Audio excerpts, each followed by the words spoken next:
ఒకసారి మనకి బీజేపీ నుంచి తెలంగాణ రాష్ట్ర కార్యవర్గ సభ్యులు బివి రమేష్ గారు జాయిన్ అయ్యారు. ఎస్ రమేష్ గారు నమస్తే అండి. నమస్తే అండి.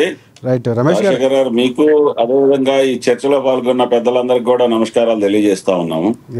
పార్టీ ఫిరాయింపులకు సంబంధించి తీర్పుపై మీ బీజేపీ పార్టీ అభిప్రాయం చెప్పండి. పార్టీ ఫిరాయింపుల మీద ఈ చర్చ, అదేవిధంగా సుప్రీంకోర్టు ఏదైతే ఇచ్చిందో ఈ గైడ్ లైన్స్ చూసి ఇప్పుడు ఉన్నటువంటి వాళ్ళు భయపడొచ్చు, కానీ ఆఖరికి వచ్చేలాక మళ్ళీ అది స్పీకర్ కానివ్వండి, ఇక్కడ ఉన్నట్లు ప్రభుత్వము గతంలో కేసీఆర్ ప్రభుత్వం ఏం చేసిందండి, చివరి వరకు మళ్ళీ వాళ్ళ పూర్తి కాలం కంప్లీట్ అయ్యే వరకు కూడా ఇదే విధంగా కొనసాగింపు అనేది చేసుకుంటూ వెళ్ళింది. అప్పుడు ఇదే కాంగ్రెస్ పార్టీకి సంబంధించినటువంటి వాళ్ళు కోర్టులో కేసు వేయకుండా ఈ కాంగ్రెస్ పార్టీ, తెలుగుదేశం పార్టీకి సంబంధించిన వాళ్ళని ఎక్కువ మందిని తీసుకోవడం జరిగింది. ఆ రోజున తీసుకున్నా కూడా కాంగ్రెస్ పార్టీ వాళ్ళు కేసు వేయకుండా వాళ్ళు ఇద్దరు కూడా దాన్ని పూర్తి చివరి వరకు కూడా ఒక అండర్స్టాండ్ తో నడుపుకొని వెళ్ళారు. మేము భారతీయ జనతా పార్టీ తరపు నుంచి మేము కూడా చెప్పేది ఏంటంటే, ఈసారి కూడా అదే విధంగా ఈ 5 సంవత్సరాలు కాలయాపన చేసుకొని అదే నడుపుకొని వెళ్తారు. వీళ్ళిద్దరు కూడా ఒక ఒప్పందంతో నడుపుకొని వెళ్తారు.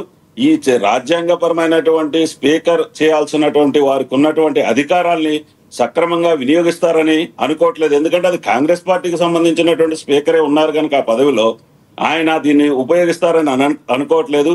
కానీ సుప్రీంకోర్టులో ఇది ఇష్యూ ఉన్నది కనుక మనం వేచి చూడాల్సిన అవసరం ఉందని చెప్పేసి నేను అభిప్రాయపడతా ఉన్నానండి. దీంట్లో అంటే ఉప ఎన్నికలు అని బీఆర్ఎస్ పార్టీ ఒక రకంగా సిద్ధం అవ్వాలని అక్కడ ఉన్నటువంటి కార్యకర్తలకు లేకపోతే పిలుపునిస్తున్నటువంటి సందర్భం ఉంది.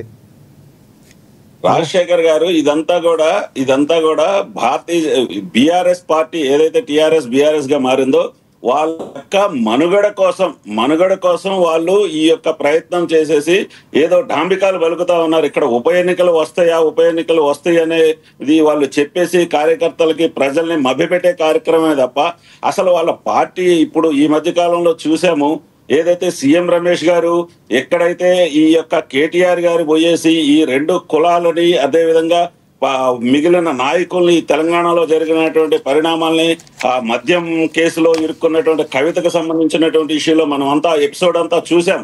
ఈ యొక్క పరిస్థితుల్లో ఈ యొక్క ఇష్యూని డైవర్ట్ చేయడం కోసం జరుగుతున్నటువంటి ఈ యొక్క హడావిడి బీఆర్ఎస్ లో కనపడుతుంది అనేది మా యొక్క అభిప్రాయం అండి. రైట్ రామ్మోహన్ గారు, ఏమంటారు మీరు? ప్రధానంగా అంటే అటువైపు నుంచి కూడా అసలు పార్టీయే ఉండదని టీపీసీసీ చెప్తున్నటువంటి పరిస్థితి. సో ఇలాంటి సందర్భంలో ఉప ఎన్నికలని లేకపోతే ఇంకోటి ఏదో ఒక రకంగా చేసే ప్రయత్నం చేస్తుంది. ఇందాక ఇప్పుడు రమేష్ గారు మాట్లాడుతూ కూడా చాలా క్లియర్ కట్గా చెప్తున్నారు, అంటే డైవర్ట్ చేసే ప్రయత్నం చేస్తుంది ఆ ఇష్యూనని. మీరేమంటారు? ఇష్యూను డైవర్ట్ చేస్తుంది కాంగ్రెస్ పార్టీ. మేమెందుకు డైవర్ట్ చేస్తున్నాం? అధికారంలో కాంగ్రెస్ పార్టీ, ప్రజల యొక్క దృష్టి మరల్చడం ప్రయత్నం చేసేది కాంగ్రెస్ పార్టీ. బీఆర్ఎస్ పార్టీలో ప్రతిపక్ష హోదా పూర్తిగా పోషిస్తా ఉన్నాం. తెలంగాణ యొక్క ప్రజల కొరకు రావాల్సిన యొక్క అన్ని హక్కుల కొరకు మేము పోరాటం చేస్తా ఉన్నాం. ఇక్కడ బీజేపీ